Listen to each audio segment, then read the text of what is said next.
जेसिक मारला कितले दीस आता आमचे इन्व्हेस्टिगेशन कंप्लीट झाले सो आम्ही त्यांना जेसिक धाडटा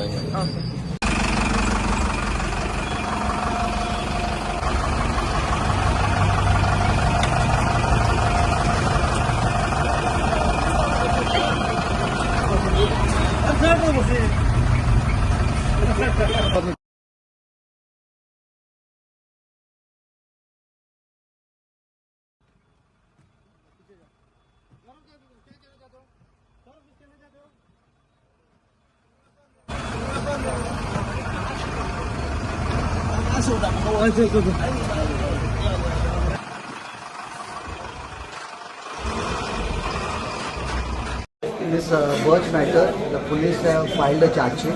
The charge sheet copy will be given to the accused now.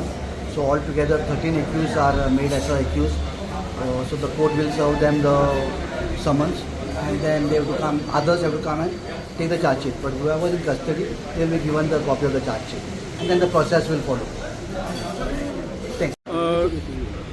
जे चार्जशीट फाईल केला त्याच्याबद्दल थोडी माहिती. आज अंजुना पोलिसांनी चार्जशीट फाईल केला. The chargesheet is more than 4000 pages. So we have not gone to the chargesheet. Almost 13 accused केला. Some accused are not appeared. So जे कोण आसा तांकां कोर्टाने चार्जशीट कॉपी दिला and next date will be schedule for appearance of the remaining accused. आणि थोडे जे एक्सकॉन्डिंग आसा एब्सकॉन्डिंग एकटोच आसा, दॅट इज एक्यूज नंबर 4. बाकीचे चडशे एपियर जातात आनी 2 जाणांक कोणाक बेल गावना and one has been not been chargesheet. So आम्ही चार्जशीट अजून पळोवंक ना त्या खातीर. एकदा चार्जशीट जाली की आनी फाल्यां आमची बेल ऑर्डर आसा.